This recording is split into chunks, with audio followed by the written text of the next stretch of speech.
에스겔서 32장 말씀도 이 애굽과 애굽의 왕에 대한 그러한 심판을 다루고 있는 말씀이에요. 근데 이 에스겔 32장 말씀을 보시면 슬픈 노래를 부르라. 그러니까 이 애가의 형식을 통해서 이 애굽과 애굽 왕에 대한 이 심판을 선포하고 있습니다. 여러분, 슬픈 노래를 부르는 것은 이 바로 장례식 때 그러한 슬픈 노래를 부르는 것이죠. 슬픈 노래, 이 애가를 부르라고 한 것은 다름이 아니라 이처럼 애굽과 애굽 왕에 대한 심판이 확실하다라는 것이죠. 이 애굽과 애굽의 왕은 자기 자신의 죄로 말미암아 심판을 반드시 받는다. 그러므로 애가를 불러라 말씀하고 있어요. 오늘 이 바로에 대해서 말씀하고 애굽의 죄에 대해서 말씀하면서 이전 말씀에 보시면 뭐로 비유하고 있느냐 하면 큰 악으로 비유하고 있어요. 큰 악으로 비유하고 있다는 것입니다. 근데 이 애굽은 자기 자신을 어떻게 생각했냐 하면 이전 말씀에 보면 너를 여러 나라에서 사자로 생각하였더니 실상은 바다 가운데에 큰 악이라 그렇게 말씀하고 있습니다. 여러 나라 사람들은 이 애굽을 사자와 같이 생각했어요. 짐승 중에 이 왕, 이 사자로 생각했습니다. 그런데 하나님 보시기에는 사자가 아니라, 용맹스러운 사자가 아니라, 짐승 중에 왕인 이 사자가 아니라 그냥 강물에서 덤벙대고 있는 그러한 큰 악의에 불과하다, 그렇게 말씀하고 있어요. 그리고 하나님께서는 비유로 먼저 이 애굽에 대한 심판을 선포합니다. 큰 악이라고 하나님께서 보시기 때문에 어떻게 심판하느냐 하면 3절 이하의 말씀을 보시면 이 큰 악을 그물로 사냥을 하죠. 그렇죠? 그물로 사냥을 합니다. 그물로 사냥을 하여서 이 물에서 끌어냅니다. 끌어내어서 어떻게 합니까? 4절 말씀에 보시면 뭇에 버려두죠. 그렇죠? 이 땅 위에 버려둡니다. 그렇게 하면 이 공중에 새들이 와서 그 위에 앉게 하고 또 온 땅의 짐승들이 이 배부르게 먹게 할 것이다 말씀하시죠. 그렇게 이 큰 악어를 사냥하여서 땅에 버려두고 그렇게 해서 죽게 만들겠다 말씀하시는 것이죠.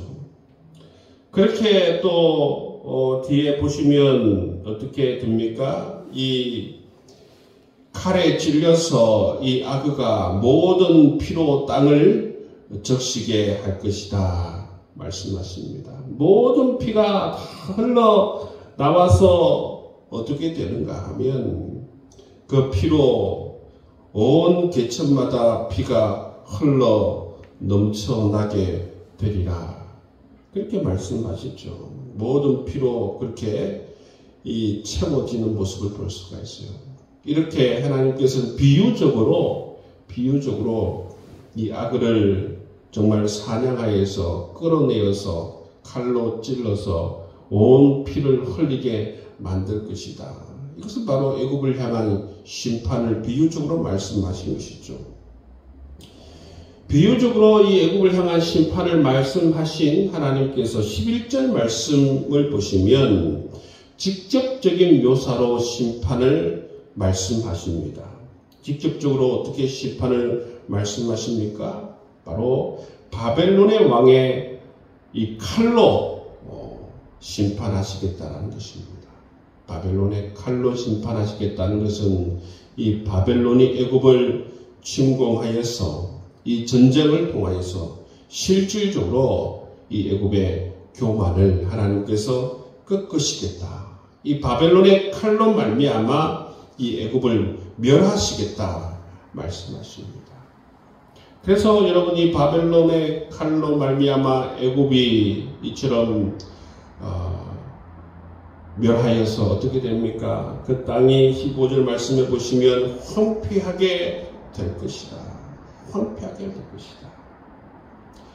이처럼 애굽의 이 멸망을 하나님께서 말씀하시고 애굽이 멸망하는 것이 확실하니 이 여인들에게 뭐를 하라고 하십니까? 슬픈 노래를 불러라. 슬픈 노래는 좀 전에 말씀드린 것처럼 장례식을 치를 때 부르는 노래입니다. 장례식에서 부르는 슬픈 노래를 불러라. 왜냐하면 이제 이 애굽이 완전히 죽어서 음부에 던져지기 때문이다.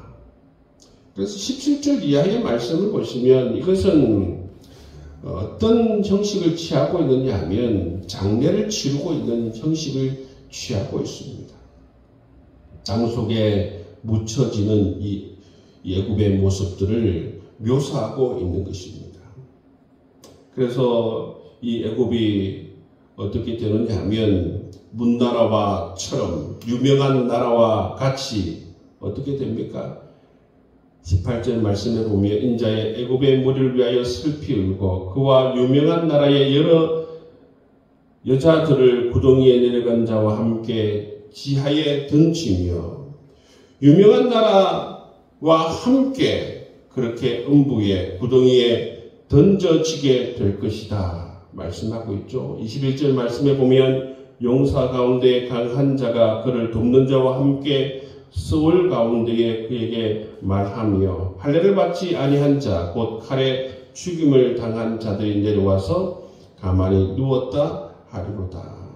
여러분 이 애굽도 그렇게 이미 강한 자와 함께 음부에 던져지게 된다 말씀하고 있어요. 그래서 22절 이하에 보시면 이전에 강한 나라였는데 이미 음부에 던져진 나라들을 계속 언급하고 있어요. 22절 이하에 보시면 이미 이들은 심판을 받아서 음부에 던져진 자들입니다. 아수르가 언급되고 있지 않습니까? 아수르가 언급되어지고 또 24절 보시면 엘람이 언급되어져 있고 26절 보시면 메섹과 두발이 언급되어져 있고 29절 말씀에 보시면 에돔이 언급되어져 있고 30절 말씀에 보시면 시돈이 언급되어져 있습니다. 이들을 향하여서 하나님께서 말씀하시는데 이전에는 이들이 강한 자였다는 것입니다. 세상 사람들을 두렵게 하는 그런 강한 자들이었습니다. 그렇지만 지금 어디에 내려와 있습니까? 이들이 이미 심판을 받아서 음부에 내려와 있는 모습을 하나님께서 말씀하십니다. 이들을 향하여서 하나님께서 뭐라고 말씀하십니까? 할례를 받지 못한 자들이다 말씀하고 있어요. 할례를 받지 못한 자들은 무엇을 의미하는가?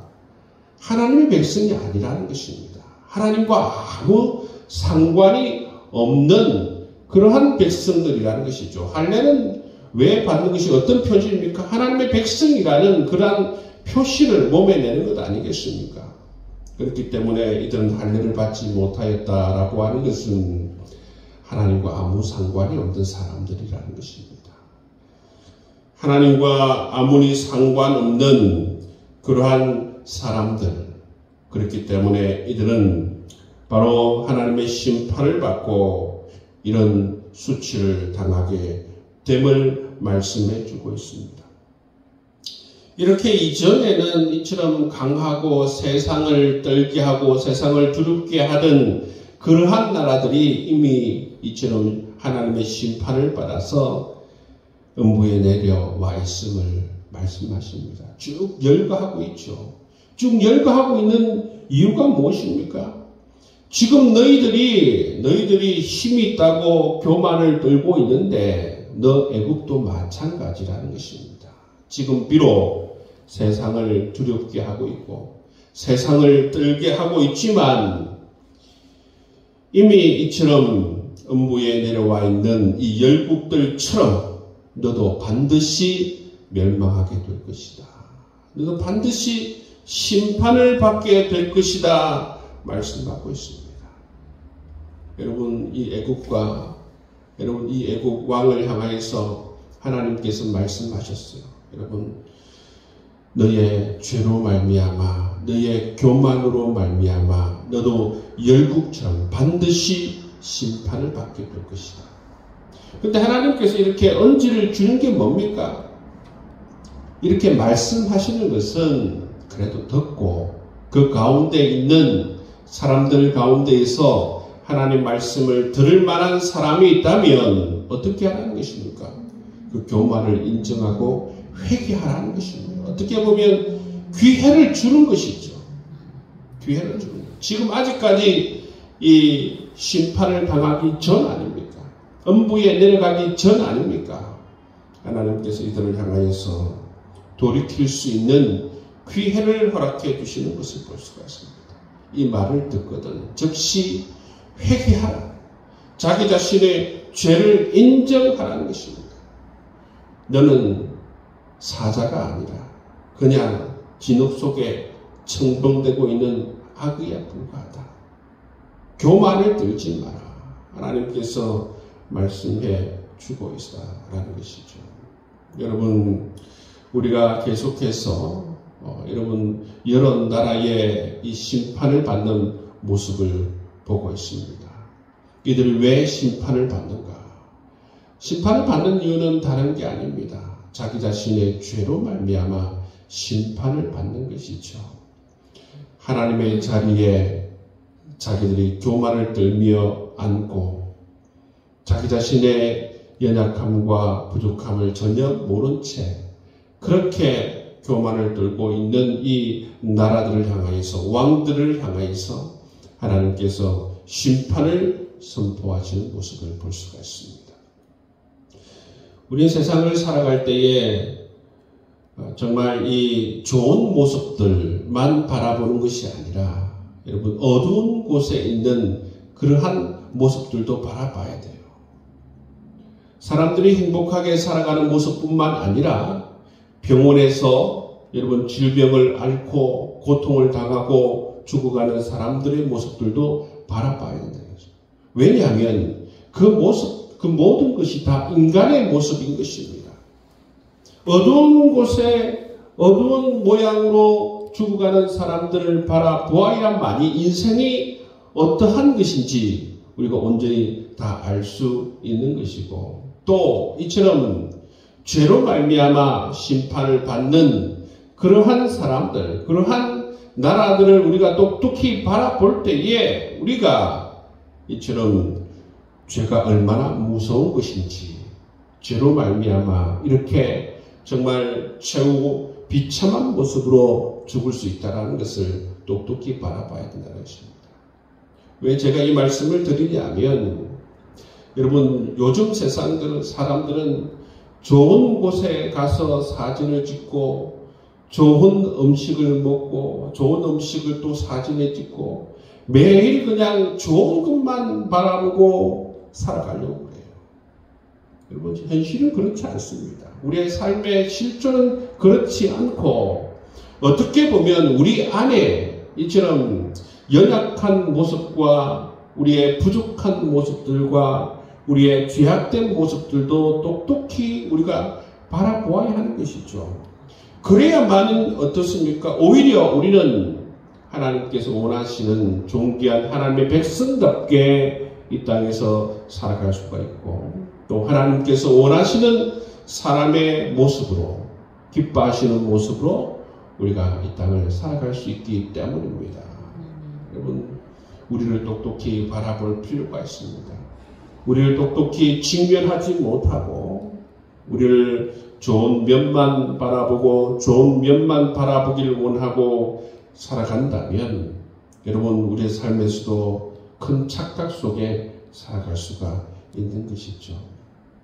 여러분 우리의 삶 가운데서 이 애굽이 심판받는 모습을 똑똑히 바라보면서 우리 가운데에 이처럼 어두운 부분이 없는지, 하나님이 기뻐하시는 모습들은 없는지 살펴보면서 정말 우리 삶은 오로지 정말 하나님이 기뻐하시는 백성의 모습으로 말씀 가운데 거하고 말씀에 순종하고 하나님을 경외해 나갈 수 있는 저와 여러분 될 수 있기를 주님의 이름으로 축복합니다. 아멘. 여러분, 하나님께서 이렇게 말씀하시는 게 어떤 이유가 있습니까? 하나님께서는 우리를 사랑하시고 우리가 그 하나님 안에서 누리는 그 은혜와 사랑을 빼앗기지 않고 정말 영원토록 그 사랑과 그 은혜를 누리시길 원하신다는 것입니다. 늘 그 사랑과 그 은혜 가운데에 거하며 이 축복을 날마다 누리며 살아갈 수 있는 여러분 될 수 있기를 주님의 이름으로 축복합니다. 여러분, 교만하게 되면, 죄악 가운데 머물게 되면 이처럼 심판을 받을 수밖에 없다는 사실을 기억하시고 우리가 늘 말씀 안에, 성령 안에, 은혜 안에 거하며 살아갈 수 있는 저와 여러분 될 수 있기를 주의 이름으로 축복합니다.